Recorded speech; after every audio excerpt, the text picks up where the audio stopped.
हाय, good morning सगळ्यांना. कसे आहे सगळे? छान ना? छानच असले पाहिजे. मग सगळ्यांना होळीच्या खूप साऱ्या शुभेच्छा. हा व्हिडिओ दुसऱ्या दिवशी लेट येतोय कारण टाईमच भेटला नाही मला एडिट करायला म्हणून. तर मग काय, मग आज होळी म्हणल्यावर सगळ्यांच्या घरी मस्त पुरणपोळी वगैरे असं नसं तसं नाही का, भरपूर काय काय काय काय काय काय. तर मग आमची पण होळी आता झालेली आहे. आता आम्ही पण उरकतोय आणि होळीसाठी तयारी करतोय. मग बाकी काय म्हणतात, सगळे सणसूद म्हणलं की परिवार, कुटुंब, संसार सगळ्या गोष्टी बघायला लागतात. तर असंच आपलं पण काय, आपल्याला संसार नाही आहे पण आपले 2 मुलं आहेत ना, त्यांचं पण बघायला लागतं. आपण आईवडिलांचे इथे थोडंफार स्वयंपाक पाणी सगळं बघायला लागतं. मग आमचं तर सोमनाथ दरगुडे तर तिकडं मस्त हिंडतो. एक कोर्टाची तारीख होती काल, कोर्टात काय आलं नाही. त्या बाईला घेऊन मस्त खेळला का काय कुठं आला होता फिरायला. तो करतो एन्जॉय, तो त्याची लाईफ एन्जॉय करतोय. आणि ससाने पण एन्जॉय करते. नवरं सोडून दिलाय, दुसऱ्याच्या नवऱ्यासंग होळी मनवते. तर असंच एक काहीतरी किस्सा काढला होता मागच्या वर्षी नाही 8 वर्षापूर्वी म्हणता येईल. आता माझा तसा मुलगा आता दुलवडलाच 10 वर्षाचा होतो बरं का. पण विषय कसा आहे, तो तसा 25 मार्चला 10 वर्षाचा होतो. तर धुलीवंदनच्या दिवशी तो झालेला होता. त्यामुळे तो धुलीवंदनच 10 वर्षाचा म्हणावं लागेल. आणि 7 वर्षापूर्वी पण मी प्रेग्नेंट राहिले होते. आणि असंच प्रेग्नेंट होते तर मला तेव्हा पण दुसरा महिना संपलाच होता, तिसरा लागलेला होता. म्हणजे सर्विस झाल्यावर 2 वर्षाचा सर्विस झाला आणि लगेच मला 3ऱ्या वर्षात प्रेग्नेन्सी राहिली होती. तर राहिल्यानंतर मला सर्विस झाल्यानंतर 3ऱ्या वर्षी प्रेग्नेन्सी राहिल्यानंतर ते 2.5-3 महिन्याचंच पोटामध्ये बाळ होतं. तर अशी होळी होती, कारण एक आठवणीतलं क्षण सांगते. खूप वाईट वाटतं ते पण ऐकून. असं कधी कधी मला खूप विचार वेगळा येतो की तेव्हा म्हणजे हिंदवीच्या अगोदरची प्रेग्नेन्सी आणि सर्विसच्या नंतरची प्रेग्नेन्सी म्हणजे मध्यंतरी. तर तेव्हा पण मला 2.5-3 महिन्याचं बाळ पोटात राहिलं होतं. तेव्हा पण त्याचं जे गावातलं लपड होतं स्वप्नाली म्हणून, आपण ज्याची रेकॉर्डिंग टाकली होती मागची वेळेस, तिच्या संग त्याचं अफेअर होतं. आणि सारखे फोन यायचे रूमवर त्यांना, सारखे फोनवर यायचे. मग मी फोन उचलला तर त्या बाईचा आवाज होता. त्यांनी मोबाईल माझ्याकडून ओढून घेतला होता. तर मी सोम्याला विचारलं की बापरे हे कोण आहे, कोणती पोरगी आहे, काय आहे? तो काय मला सांगा ना. तो कामावर गेला, मी झोपून राहिली. काय मग उठायचे तरी.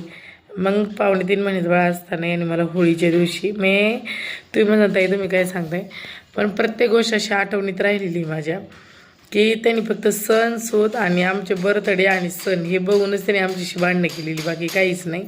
की सण आला की आम्हाला आठवण झालीच पाहिजे. तर आता मला होळी असल्यामुळं आठवण झाली की कंप्लीट 7 वर्ष झाली त्या गोष्टीला, की त्यांनी मला त्यावेळेस पोटात लाथा हाणल्या होत्या. पोटात लाथा हाणल्यानंतर 2 तास 15-20 मिनटं तर मला ब्लडिंग चालू झालं होतं. आणि मग दवाखान्यात गेलो तर डॉक्टरांनी सोनोग्राफी, मला माझ्यासोबत आला, डॉक्टरांनी सोनोग्राफी करायला लावली. आणि सोनोग्राफी केल्यानंतर त्याच्यामध्ये कळालं की मिसकॅरेज झालं म्हणून. तर डॉक्टरांनी सांगितलं की साफ करून घ्या, नाही तर त्रास होईल. मग साफ करायला गेलो. मग क्रेटिंग केली. क्रेटिंग केल्यानंतर क्रेटिंगला पण माझ्यासोबत नव्हता, माझ्या मैत्रिणीला सोबत पाठवलेलं होतं. मग क्रेटिंग केली. मी घरी आले, मला चालता येत नव्हतं. डॉक्टरांनी सांगितलं होतं हॅपी होली. मग डॉक्टरांनी मला सांगितलं होतं तुम्हाला चक्कर वगैरे, तुम्ही इथं शांत झोपून राहा, तुमच्या नवऱ्याला बोलवा. तर म्हणलं नाही, ते ड्युटीवरती. आणि तो ड्युटी, मी तेव्हा क्वार्टर होते मला वाटते बंगालला होते मी. बंगालला नाही, जम्मूला होते. जम्मू काश्मीरला पलोडा कॅम्पमध्ये होतो आम्ही तेव्हा. मग मी भागवत म्हणून डॉक्टर तिथं भागवत डॉक्टरांची इथं क्रेटिंग वगैरे केली आणि साफ करून घरी आले. पायीच आले, मला न्यायला पण नाही आला तो. घरी आल्यानंतर घरात एवढा राडा होता, त्यांनी त्याचं बिरून खाल्लेलं होतं, ड्युटीला गेलेला होता.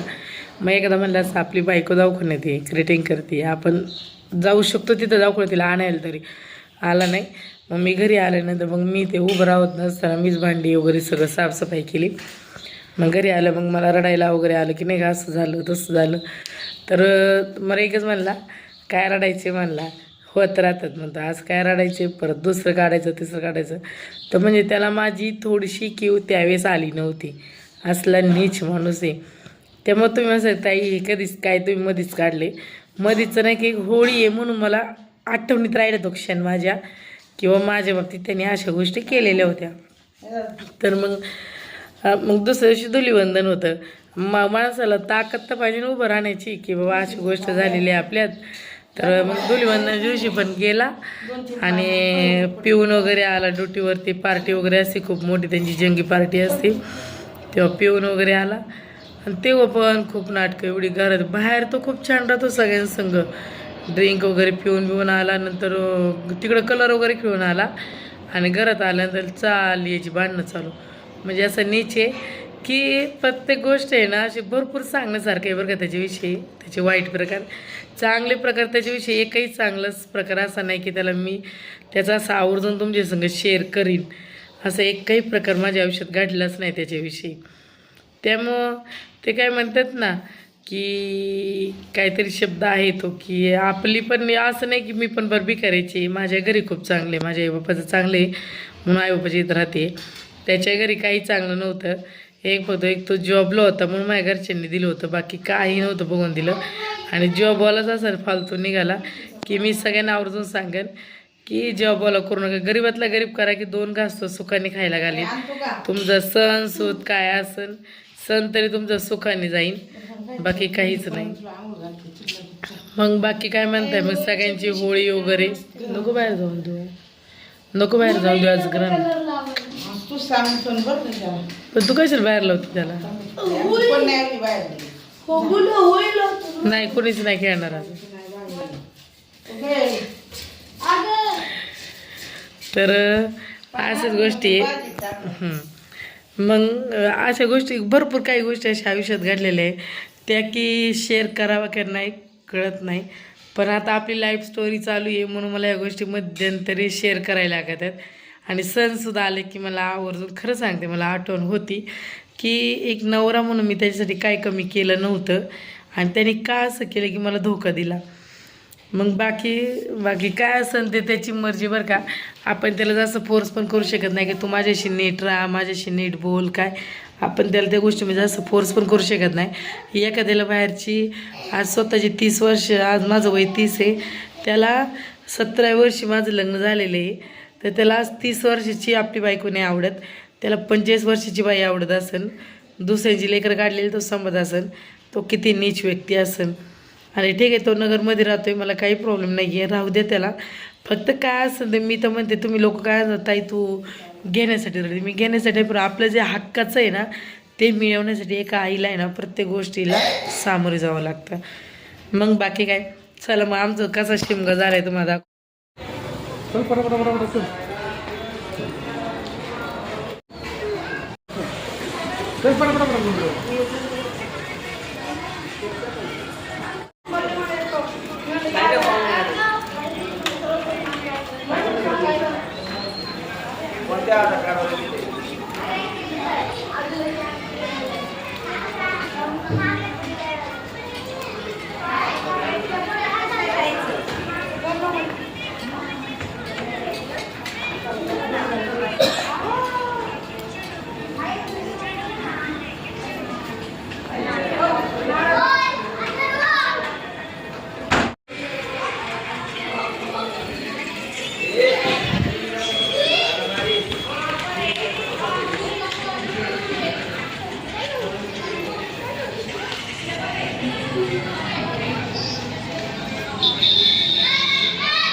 गरम झालाय ना.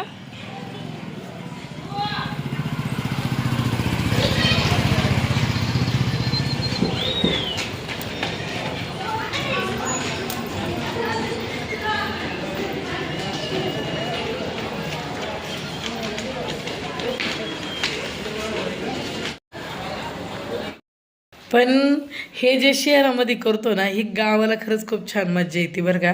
कारण गावाला काय होतं, गाव ते गावच असतं. गावाला मस्त सगळी एकत्र असतात. आणि काय काहींच्या गावाला असं आहे की माझ्या सासरे असा विषय आहे की घरी होळी नाही आम्ही हे करत, गौरायांचं वगैरे दहन करतात ना, जे मी आता तुम्हाला दाखवलं माझं ते घरी नाही करत आमच्या इकडे चिंचोशीला. आमच्या इथं वावरांनी केलं जातं आणि गावात दिल्या जातात गौराई, गावात केलं जातं. आणि काय काहींचं कसं आहे घरी असतं, काहींचं गावाला असतं. पण गावाला खूप छान असतं बरं का, खूप छान असं बघण्यासारखं पण असं. मला पण गाव आहे, मला पण सासर आहे, माझं खेड आहे. माझं माहेर पण अवसरी आहे, तिकडं पण खूप छान होतं. पण आम्ही पहिल्यापासून वाघुली राहतो, पण जाऊन येऊन असतं आमचं अवसरीला. मग बाकी काय म्हणतात सगळे, माझे ब्लॉग आवडत असतील तर नक्की लाईक करत जा, शेअर करत जा, कमेंट करा विसरत जाऊ नका. आणि हो, काही वेगळं काय तुम्हाला वाटलं तर मला आवर्जून मेसेज करा की ताई इथं काय झालं होतं, तिथं काय झालं होतं. मी नक्की तुमच्या प्रश्नाची उत्तर देण्याचा प्रयत्न करीन. चला मग, आपले ब्लॉग आवडत असेल तर लाईक करत जा, शेअर करत जा, कमेंट करा विसरू नका.